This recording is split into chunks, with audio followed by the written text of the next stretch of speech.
This is the Sixth Man Show, an Orlando Magic podcast, with your hosts Luke Sylvia and Jonathan Osborne, covering all things Magic basketball. By fans, for fans. Go Magic.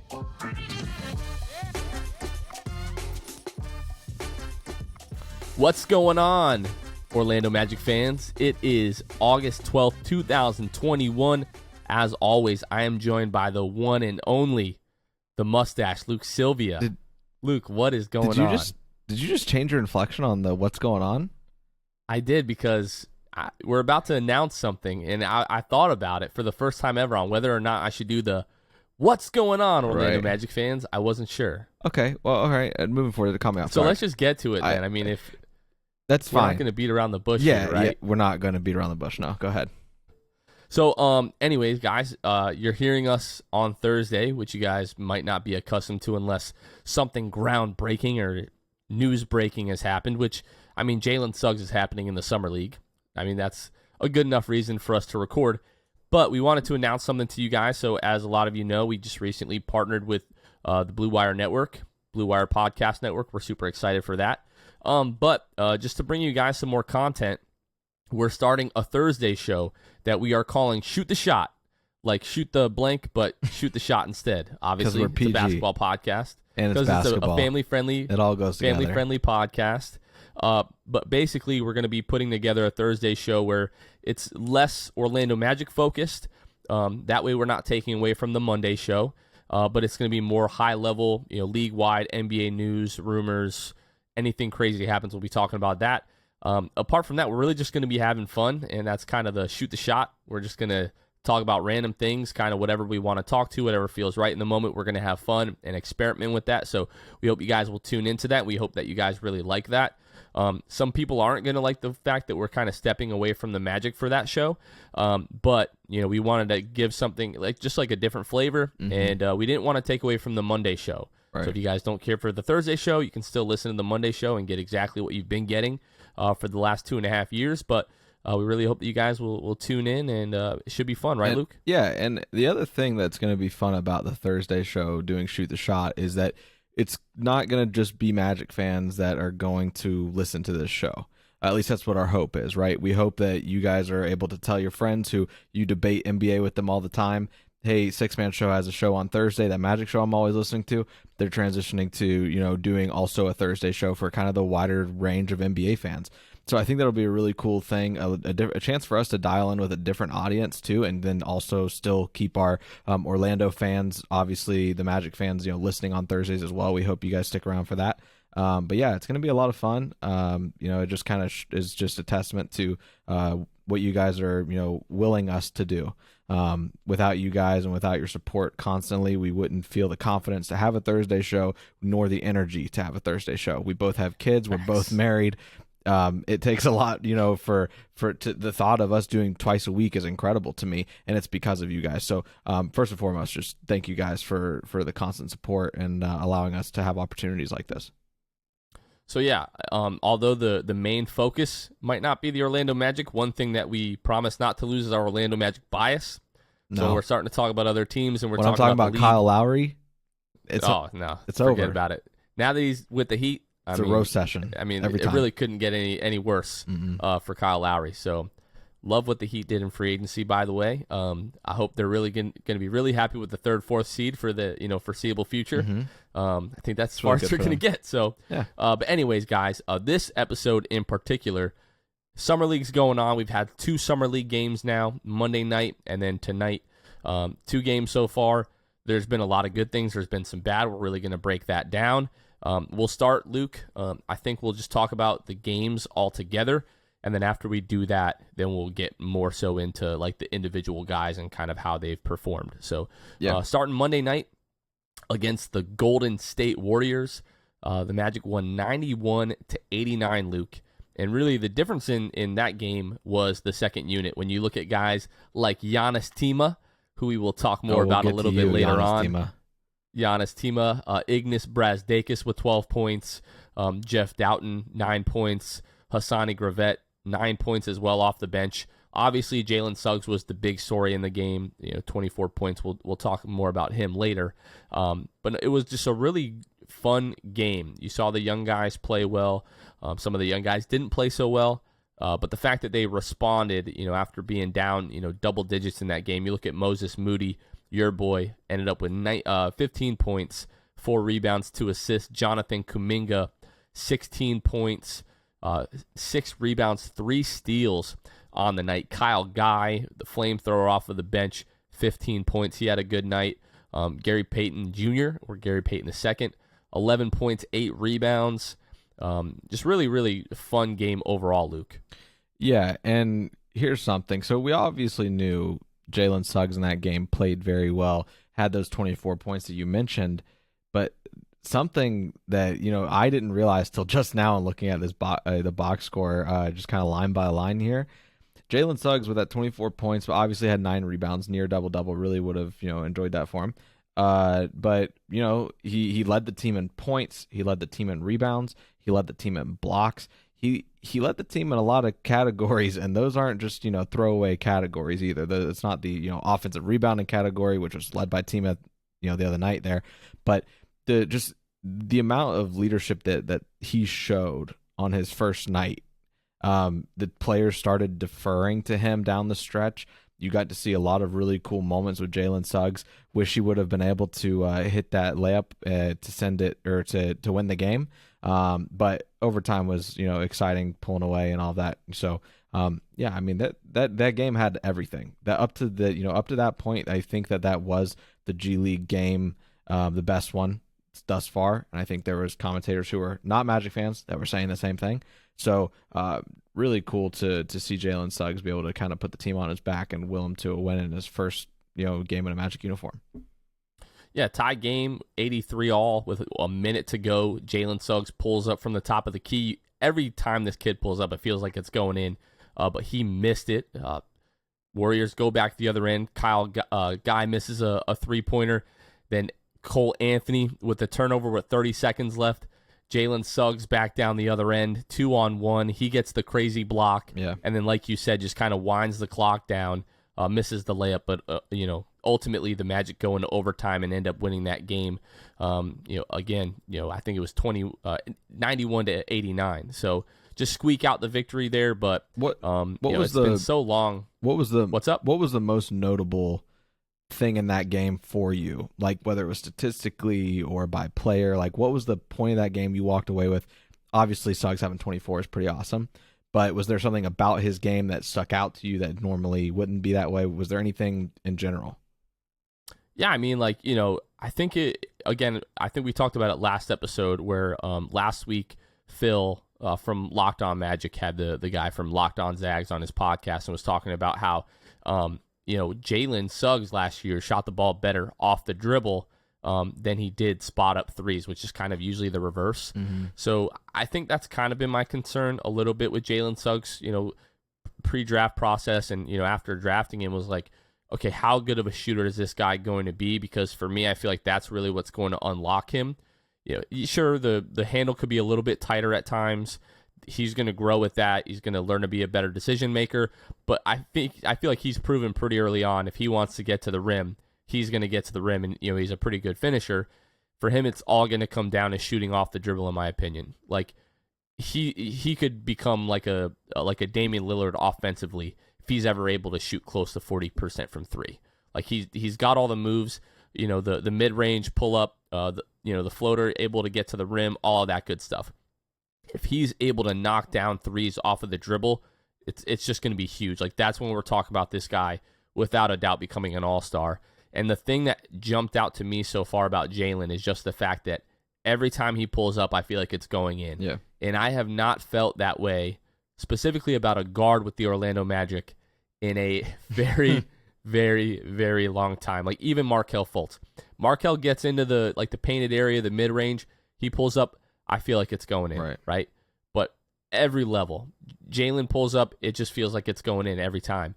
And I think that's what people mean when you talk about the it factor, because it's just this, it's not really a tangible thing, but it's just something about this kid and the way that he carries himself, the way that he leads his team, the way that he plays.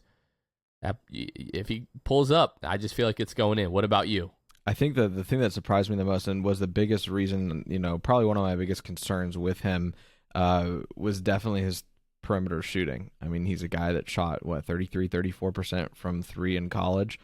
So for him to come out last night, or 2 nights ago, sorry, and shoot 3 for 6 from three, I mean, if you're shooting 6 attempts a game and shooting 50%, you're good in my book. But obviously that's not going to happen. You're good in any book. You're good in any book. Yeah, You're good in the Guinness book. Yeah, at that point. At that point, yes. So I think that was the biggest thing for me. The biggest talking point about Jalen.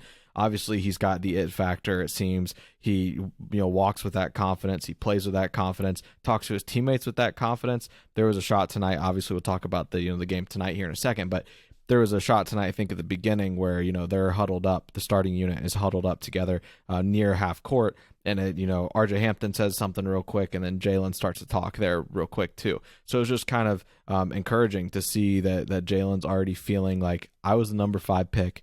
I'm the guy that this team is going to want to build around. I'm going to make sure that happens, and I'm going to talk to my guys. So I think that there's a lot of good qualities about Jalen Suggs, and I have a feeling I'm going to end up apologizing to Jalen Suggs by the time this is over. He puts a smile on your face, man. He's a great player. Just makes you giddy. Not Josh Giddey. No. But just giddy. Yeah, definitely not Josh Giddey. Oh, man. So, yeah, no, honestly, great game. As exciting of a summer league game as I can remember. Like I said in the post game that I put out after the Warriors game, I haven't been that excited about a summer league game since Mario Hezonja hit the game winner in 2015 in his summer league debut. And I said we should all take this with a grain of salt because we know how Mario Hezonja's career has now turned out to be. Jalen Suggs is a different animal than Mario Hezonja, but the thing about summer league is you don't want to get too high, you don't want to get too low. You just want to try to enjoy the ride and evaluate these guys the best that you can, but we definitely shouldn't panic. So tonight, roughly just about an hour ago, this game wrapped up. The Orlando Magic lost to the Cleveland Cavaliers 94-84. And at points in this game, same story as the first. The second unit played a little bit better than the starters did at times.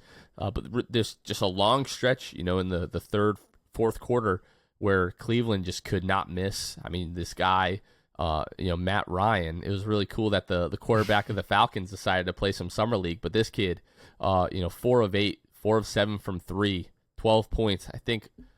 I feel like every one of those threes came in the second half, if I'm not mistaken. But those guys just couldn't miss. And I was telling you and Kevin, it just felt like if Jalen Suggs wasn't guarding the ball, the Cavs were just getting to the rim at will. And again, the Magic end up 10-point loss tonight. Yeah. I made a point to take notes. I do this every once in a while, is kind of just take notes throughout a point in the game, especially when I'm heavily invested. I was heavily invested in the first quarter, obviously. Guys are coming out. How are they going to look? RJ hits that 3 early. I said, oh boy, it's going to be a fun game. Cole has that behind the back through contact. He finishes at the rim there early on. There was a cool moment with Cole, which, obviously we wish he'd be shooting the ball better right now, but I know he's kind of tooling his game a little bit, getting ready for the regular season. Cole has already proved it in a regular season in the NBA of who he can be, so I'm really not that concerned about him. But the one thing that he kind of took a step forward in my book tonight, we know he's very vocal, but there was a point tonight where Franz, who obviously, had been struggling up to this point, he didn't have a great first game. Franz goes to the free throw line, misses the first free throw. He, high fives, low fives a couple of the players, whatever, in the lane. And then Cole comes up behind him and just is talking very aggressively into his ear, probably just talking him up, right? Who knows what he was telling him, but it definitely looked to be like a leadership type moment. So that was one of those things that made me feel good about it. And it made me feel even better that Franz made the free throw next. But now, it also, I noted Suggs 0 nerves. I wrote that after he took a 3 off of a screen. I can't remember if his defender didn't get through the screen in time or if he went below it, but Jalen just stepped into a 3 and nailed it for his first 3 of the night. But 4 minutes 45 seconds left in the first, Jonathan, I just wrote Tima in all caps, 3 exclamation points. And then the next note I made was with 2:51 left, sign Tima in all caps with 3 exclamation points again. So Tima, he may not have had as good of a game as he did the other night, but that start that he had was insane. I just feels like he's a player who actually can get hot and stay hot. And it's insane that he's 29 years old, and we've had us right since 2013. But man, the 2015, he was drafted in 2013. We traded for the rights in 2015 with the Red. Yeah, okay. Right. So, Right. but yeah. So, Tima, man, I don't know why you just don't give him that He's spot. something, man. Give him that spot. I've got to say, I wasn't. We've heard the name, over time, over the last 6 years or whatever. I remember there was talk about him coming over potentially when we made the trade for him, but shortly thereafter, it was pretty clear that he wasn't going to do that. Josh Robbins put out a piece last night about Giannis Tima and just talking about, kind of the deal in 2015 and that the Magic really weren't interested in bringing him over. They were just looking to get an asset rather than just waive Luke Ridnour. They end up trading him to Memphis. Memphis, I believe, needed his contract to make another deal happen. Luke Ridnour got traded a million times. 15 times in 30 minutes that year. Exactly. So, but no, seeing him finally come over, and first of all, dude is crazy jacked, crazy tatted, the bleach blonde hair, the highlighter green shoes. The guy drives a freaking Lamborghini. Like, what is there not to like about Giannis Tima? Hit huge threes the other night. He's a 2K character, by the way. He is what I would make my literally 2K characters look like when I was like 14. Yeah. I give my 2K characters way more hair than I have too. So like I'm totally used to that. But yeah, no. I mean, hit some deep threes too, like shot clock winding down, just pulling up. You're like, there's no way that's going in. Right. And it goes in. It's Tima, baby. And he moves the ball well. He hustles.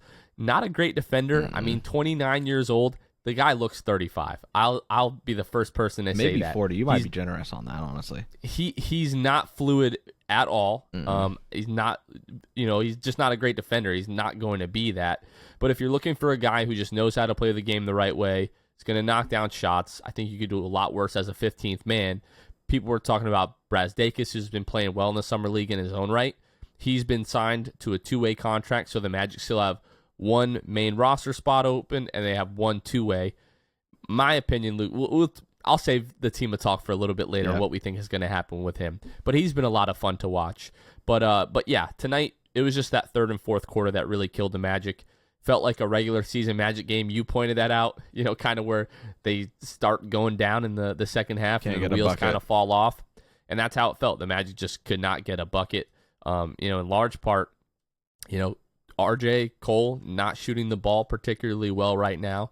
I'm sure they'll bounce back.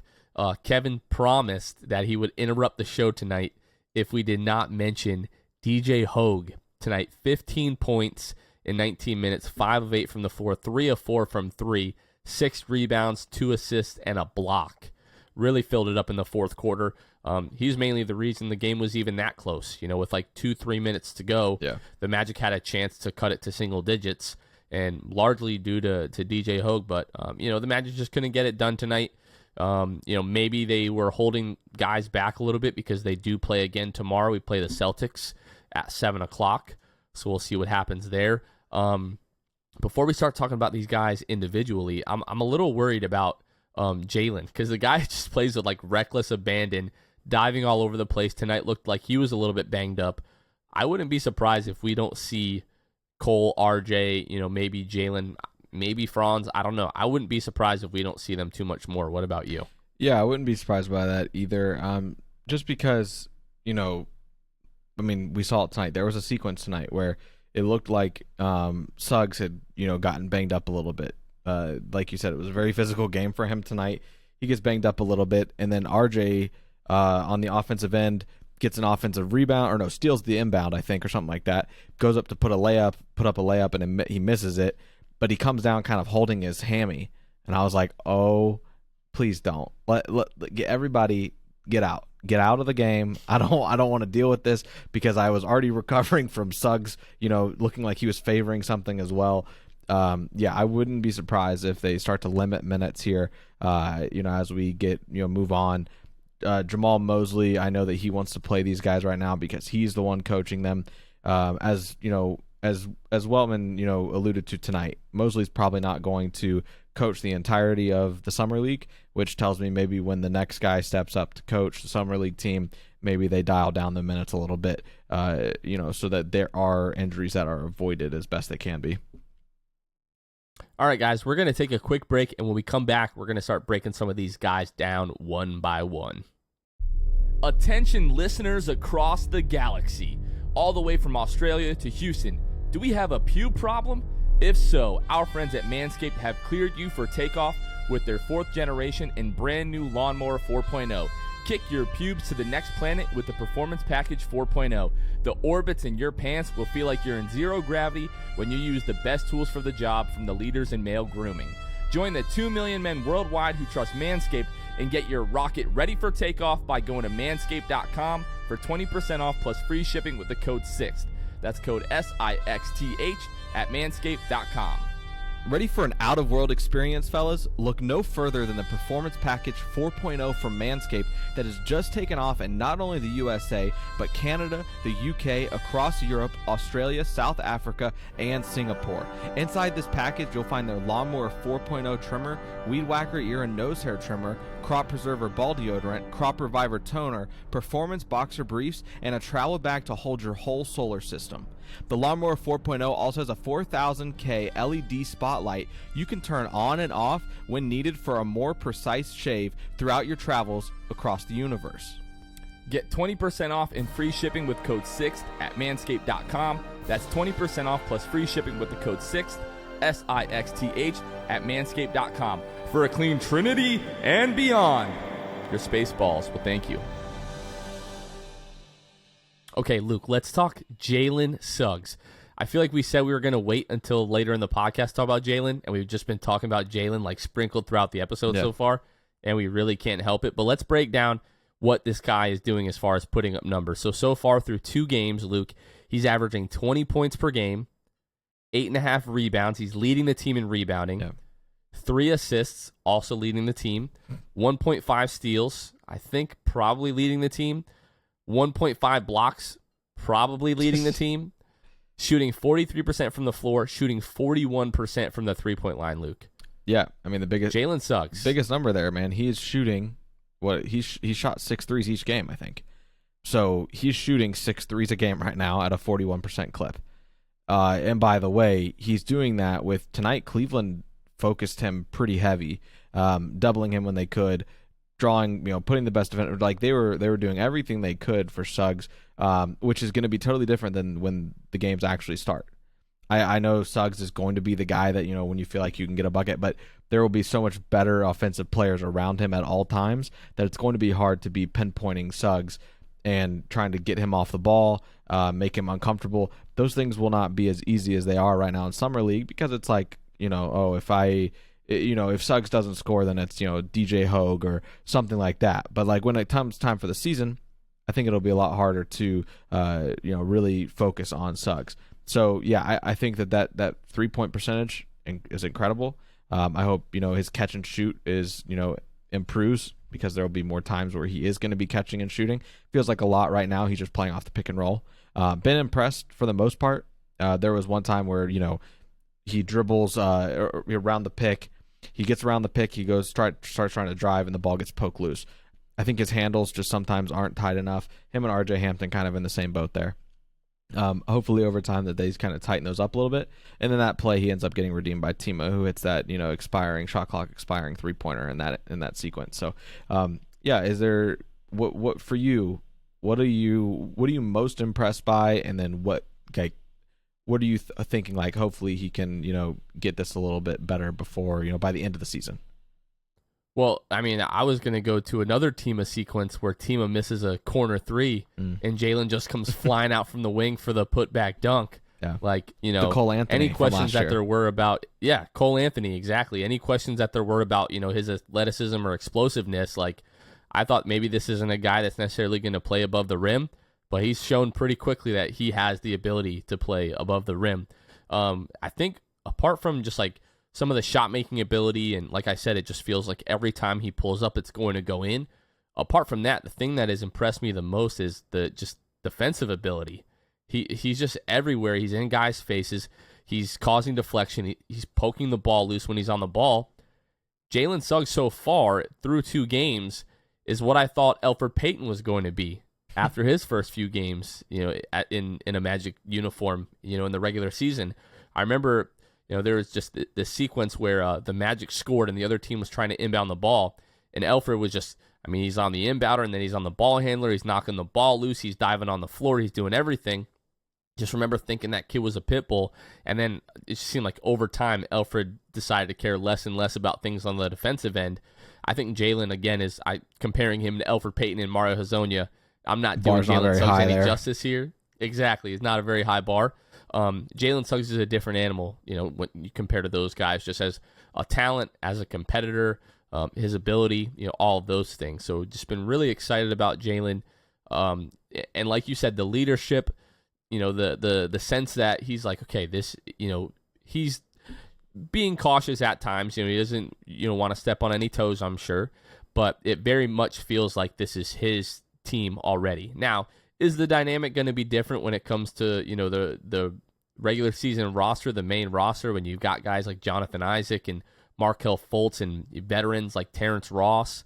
Yeah, it'll probably be different, but this is what you want to see from your rookie in Summer League. Like, you want him to be the guy taking most of the shots, making plays and everything like that. So he's been doing just that. Yeah, but the biggest part of his role, I think, right now that has been, good to see, like I touched on earlier, is how vocal he has been. It seemingly he is, already talking to guys, encouraging guys, correcting them, doing things that you want to see any NBA player on your team doing. But I think that's something that the team needs, right? I know, like you said, it'll be a little different when he gets out on the court with the actual NBA guys, but the second most vocal, the other most vocal guy on the team is already on the court with him, and Cole Anthony. And he still feels like that he's got that confidence, and they have a good enough rapport that he feels like he can do those things. I think vocally will be where he impacts the team most this year. Just his maturity as well. He's really mature for his age, it seems, and really poised, and that definitely translates to his game as well. But yeah, I think that his vocality will transfer to the NBA this year regardless, because like I said, the only other guy that's really vocal on the team already is sharing the court with him. Yeah, and you could just tell this kid, first of all, he's a competitor. He was very upset, tonight that they lost. So very promising signs from Jalen Suggs. If this is any kind of indication of what we're going to get from Jalen, like, I feel pretty confident in saying, he's our guy. You don't want to overreact to Summer League, no matter how good, how bad, but very good signs out of Jalen Suggs. So let's talk about the other rookie, Franz Wagner, who hasn't played as well, but showed some promising signs tonight. 7.5 points per game, 4.5 rebounds, 1 steal, 1.5 assists, shooting 41% from the floor. However, he's 1 of 9 from 3 so far. Was 1 of 3 tonight, 0 of 6 the other night against the Warriors. What do you think of Franz Wagner so far, Luke? A little bit underwhelming, I think, for me. But I like we expressed on draft night, I have my concerns still about Franz, about the player he can be. I don't feel like he to me, he hasn't seemed as impactful as I thought he would defensively. I know the IQ's there. It's just the speed of which the game goes. I think that he's just trying to feel that out. There was some points tonight, especially near the beginning, obviously last game as well, but tonight, especially early on, where it felt like he didn't know when he got the ball what he was going to do. He just started moving. And then he was I think he was short corner, close to the TV side, or like closest near us, right? He's short corner, dribbles a couple times, and then just gets stopped in his tracks, and then has to give the ball up. And I think that it really is like he doesn't know what's next in his head, and that just comes with speed of the game and also IQ offensively. Defensively, I think it'll come to fruition for sure. But offensively, man, there are some red flags about him. His 3-point percentage, he didn't shoot great in college either. He was 35%, not much better than Jalen. But whereas Jalen has shown us, hey, don't worry about my 3-point shot. It's there. It can be there. It can get to that level where, everybody is, is okay with it. Franz Wagner really has shown me some red flags as far as shooting the 3, and kind of knowing what to do on offense. He just kind of looks lost sometimes. But I am glad that he bounced back tonight and had some good, he had a good backdoor cut, and did some really good things off ball tonight, especially near the end of the game, kind of, I think third and fourth quarter that were, a little bit more encouraging. Yeah, I mean, the reverse layup, like I freaked out because I didn't expect that from him at all. Gets the ball on the left wing, takes his guy off the dribble, reverse layup, just really, really nice move. I'm not so concerned about the shooting. I mean, we talk about him being an 83% free throw shooter in college. If you look at his misses right now, they're all online. Just every single one of them is short, which reminds me of Vucevic's, kind of development as a shooter. Mm-hmm. It just seemed like until the last couple of years, anytime he stepped out and took a three, it was always short. Even now, Vooch misses a three, it's almost always short. It's usually online. He just doesn't have enough leg behind it. And I think Franz will get better on that end. Defensively, he hasn't been as great as I would have expected. Feels like, he's in the right spots a lot of times, but he's just getting beat by quicker guys off the dribble. I was talking to Kevin about this, before you hopped on, and I kind of feel like he's not quite quick enough to guard like the smaller threes, but he's not quite strong enough to start guarding fours yet either. He's kind of in between, the 3 and the 4 right now, and I think it's going to take a little bit of time for the game to slow down for him, and I think we'll see him pick up that side of the ball. But, I mean, I just feel like it's a confidence thing.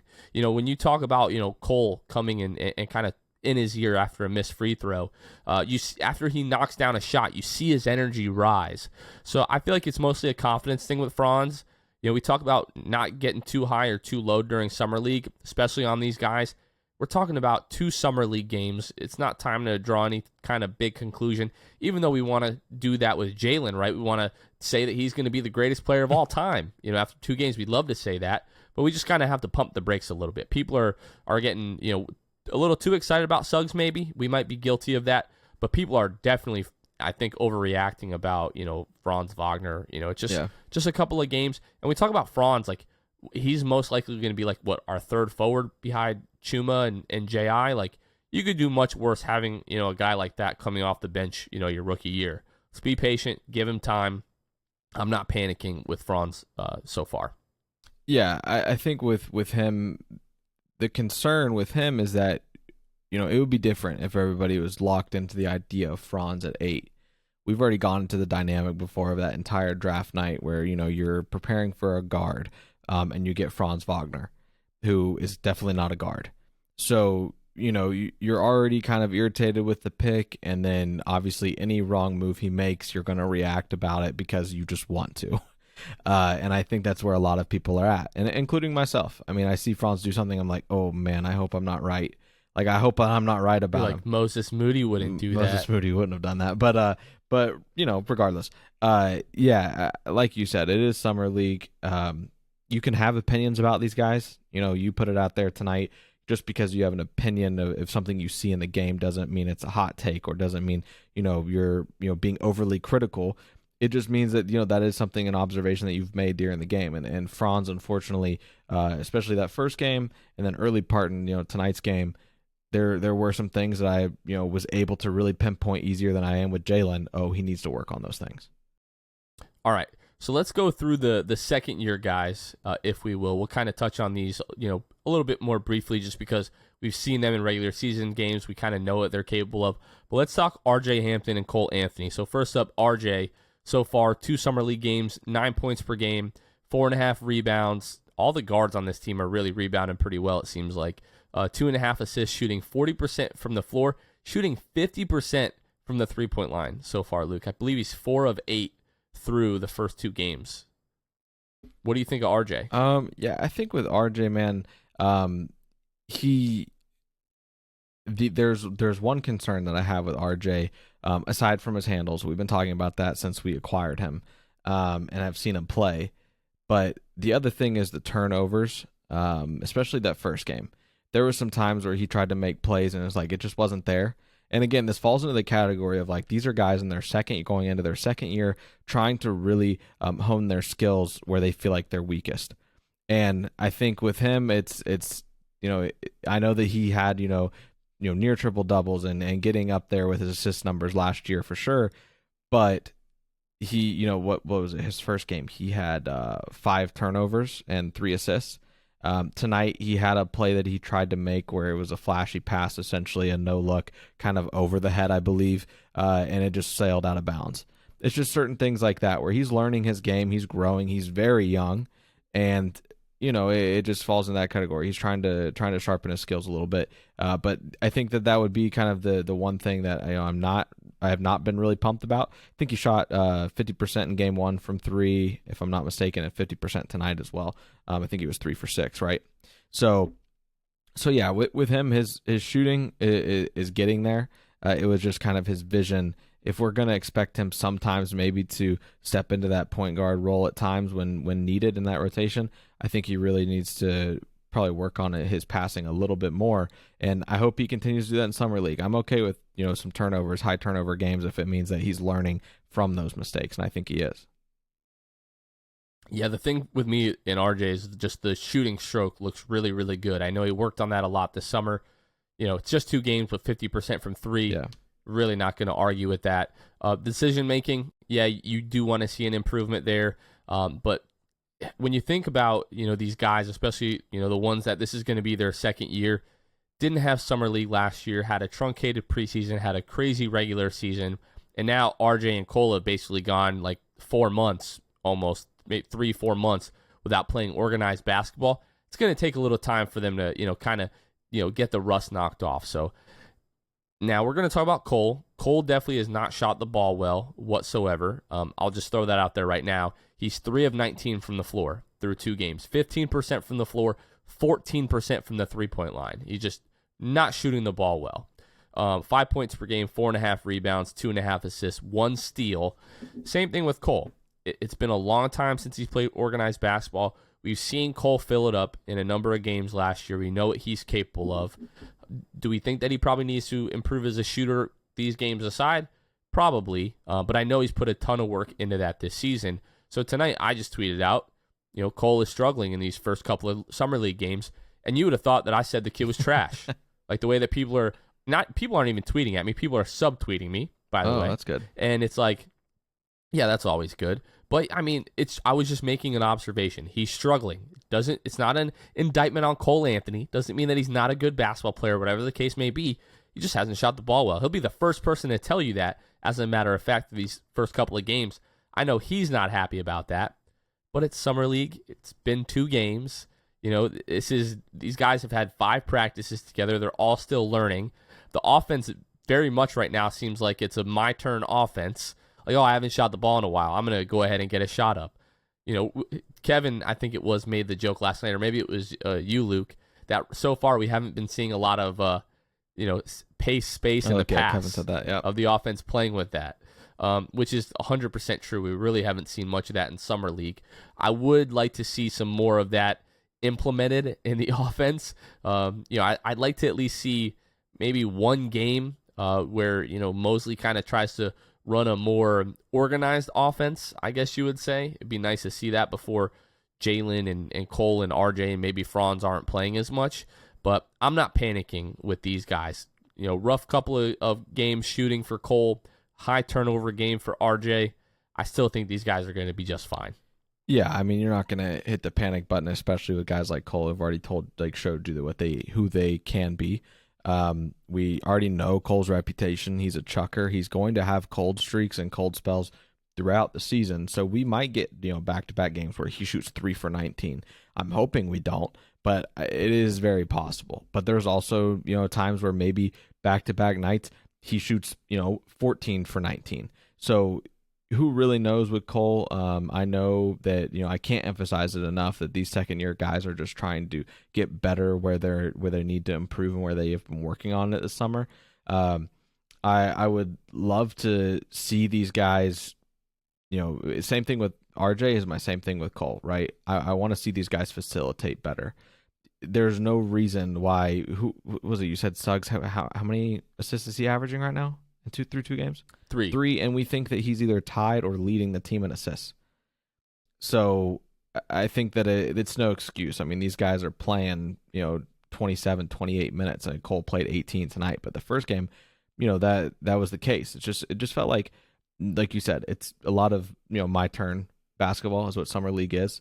Some of these G League guys are trying to prove to their G League team that they're able and more than able to be able to play in this league. You got you guys like Tima, who it feels like he's shooting every time he touches the ball, which I haven't had an issue with, given that he's shot pretty well.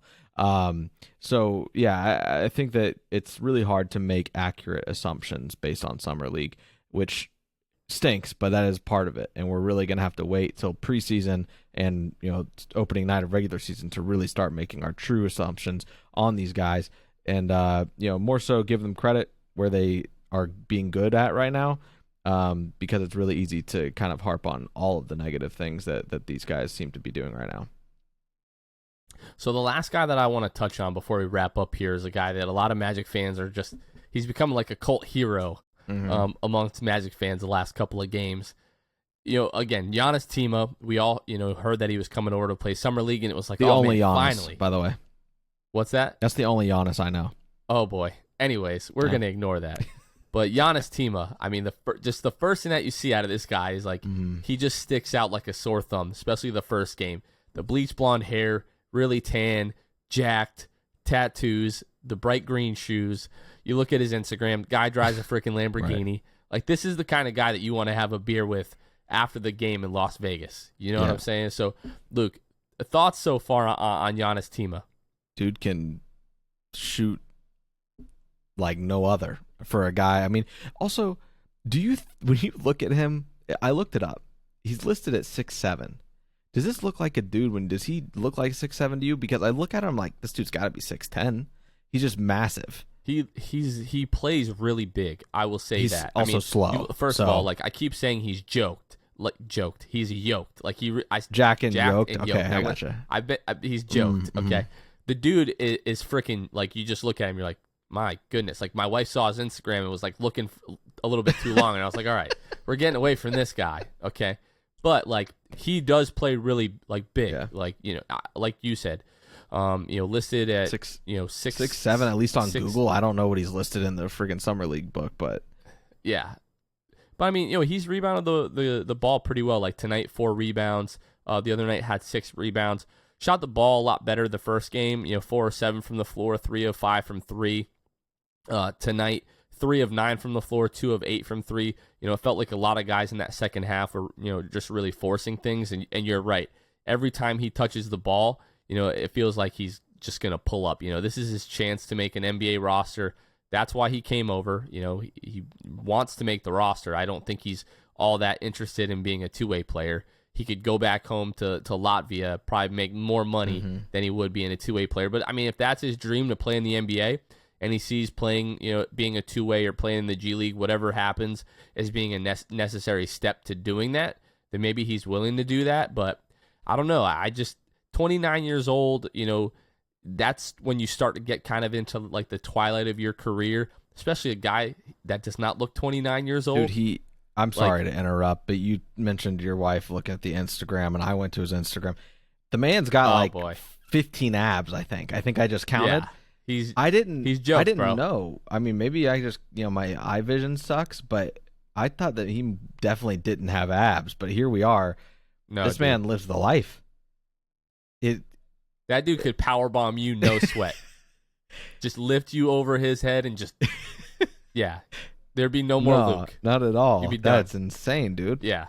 If you guys haven't seen his Instagram, you've been, confused like I have. Just don't show it to your wife. No, please don't. I'm not. Yeah. My wife will never know who Giannis Tima is, even if he makes the team. So perfect. Yeah, that's crazy. But no, I really am happy for him to get the moment, kind of on these nationally televised games, especially like you said, he's 29 years old at this point. I think that those these experiences probably mean a lot to him. Getting to come over, and regardless, obviously it means a lot, and it was worth the risk of being 29 and playing in Summer League. I mean, you got guys like Michael Beasley, who's 32, Jimmer Fredette, who's 32. These dudes all are in Summer League right now, so I can't really fault him. But yeah, I mean, kudos to him in a Summer League where it's not so much older guys anymore like it used to be. It's a ton of young guys. It's been a lot of fun to see Giannis Tima, and regardless of if he makes that 15th spot on the team, which I hope he does, I wish the best to Tima because he seems like that dude. He seems like a lot of fun, and like I said, he can shoot the ball. Well, prior, before Summer League started and before all the hype around, Giannis started, and, Ignas Brazdeikis was, signed to the two-way contract, there was a lot of speculation that the Magic were keeping that roster, that 15th roster spot open for quite a bit in the case that they could use that $17 million traded player exception to absorb somebody into our cap space, get another pick from somebody or pick up some type of asset, keep that open. If you sign Giannis Tima to a 1-year deal, it makes the main roster, then somebody's got to get waived for you to do that same thing where you're absorbing somebody, using that traded player exception. So I don't really know what's going to happen with that. I'd be a little bit surprised if he is willing to, be a two-way guy. I would be happy. I would rather that than nothing, but I do hope he makes the roster. I like him so much that I'm conflicted. It's like, do we really need that traded player exception, or do we need Giannis Tima? Just because he's probably not going to be in the. I would guarantee he would not be in the rotation, at least not planned from day one. But I think he'd be 29 years old. He's been on a lot of international teams. He would bring somewhat of a mature veteran presence to the locker room, show these young guys how to be professionals. He's been a professional for a long time. I do think that he would legitimately bring value to the team. I don't just want him on the team to meme. I tweeted out that, the Magic didn't sign Taco Fall so we can make up for it by signing Giannis Tima. I really believe, Taco Fall is a good story, but people just want him here because he went to UCF and because he's basically a meme. Yeah. I remember being at the last Celtics game last season when Evan Fournier, made his return to the Amway, and there was a couple in front of me, Magic fans, I'm doing the air quotes because they had no idea what the heck they were talking about. But when people started chanting, Taco, Taco, people were like, oh, these people want tacos? What's going on? I'm like, no, the dude's name is See Taco the guy down there Fall. that's 9 feet tall? Name. That's who they're calling for. Yeah. Oh, exactly. Speaking of chants in the arena, do you know the "We Want Team"? You know how many chants we would get? Whether we're getting blown out of or course. we're up I've by already thought 30. of that. And you might be leading that that chant. I really don't know, but yeah. Man, So he could teach them a lot of things, like you said. He could also teach them how to be a fan favorite because I'm telling you, he already is. He's gonna go back to Latvia, and he's still gonna have fans. People might be tuning into his games now. Who knows? But he did gain a whole other pocket of fans just by doing the summer league thing. Great for him. Oh yeah. I mean, if the Magic fan, they want to sell a few extra tickets, Why not? Sign Giannis Tima. I promise you, people will come out just to see Giannis Tima and everything like that. So one last thing, I'm feeling a little vindicated. Now it's just 2 summer league games in, but Alperen Şengün, baby, that dude is balling. And anybody out there that laughed at me when I said, I would be happy if the Magic took him at 8, I'm looking pretty good. I'm still happy with Franz Wagner. I'm not saying that. But Şengün is everything that I thought he could be so far through 2 summer league games. Now, I might look back on this in a few months, a few years, and be like, man, you really overreacted to 2 summer league games and started, saying it with your chest. But yeah, man, Alperen Şengün, pleasantly surprised so far. 18 points, 11.5 rebounds so far, and 4 blocks per game. Yeah, dude, I'm telling you, he's super, super talented. The jump shot is going to come around. He, put the vision on display a little bit, in their game last night, trying to feed it through the legs to Jalen Green. Jalen wasn't ready, but, and Jalen Green, that's another guy that I'm like, man, I saw that coming from a mile away. The kid's he's going to be an absolute stud. Yeah. But we got a stud of our own in Jalen Green that we're very happy with. Suggs. And, Jalen. I said Jalen Green. We have a set of our own in Jalen Green. Oh, you're still daydreaming. Oh, it's boy. Okay. It's all right. It's all going to be okay. I'm sorry. Jalen Suggs, I did not mean that. That was a Freudian slip. Slip of the tongue, not the mind. But yeah, so Luke, tomorrow night against the Celtics. Celtics rookie who's their rookie? Is it? I feel like it's Duarte. Is it Duarte? Because I know they have Naismith idea. or whatever his name is that has been balling out from last year. He's been balling out. Absolutely. I don't even know who the Celtics. It's too late. Hold on. I know they just signed Dennis Schroeder. They did do that. I know Schroeder turned down a lot of money to do this because he didn't want to be in LA. I mean, I don't really think that was the idea. but that's kind of where we are where at this point. It fell. Yeah, they had one selection. It's definitely not Duarte. No, it's Juhan Bajarin. He was the 45th pick. I thought of Oregon Green just made me think Celtics, right. And I said Chris Duarte, and I sound like Duarte's an idiot. Been playing well as well. He's been doing pretty well there. Not in Boston, obviously. All right, guys. Well, Luke, I think that's pretty much going to do it for this week. So, again, next Thursday will be more league-wide NBA stuff. We'll talk rumors, speculation, trades, free agent signings. We'll talk more league-wide summer league, and then who knows what else we'll talk about. We love food. We love video games. We love other sports, college football, NFL. I know there will be some gambling talk as well as we get into both of those seasons. So hopefully you guys will, check that show out. Hope you guys enjoy that. But other than that, for Luke, this has been Jonathan. You guys are listening to the Six Man Show, and we will catch you guys next time. See ya. Thanks for listening to the Six Man Show. Be sure to subscribe on iTunes, Spotify, Google Play, and Stitcher to get new episodes downloaded directly to your phone. Please take a minute to give us a 5-star rating and a review. It would really help us out a lot. Follow us on Twitter and Instagram at Six Man Show, and like us on Facebook. We'll catch you guys next time. Go Magic.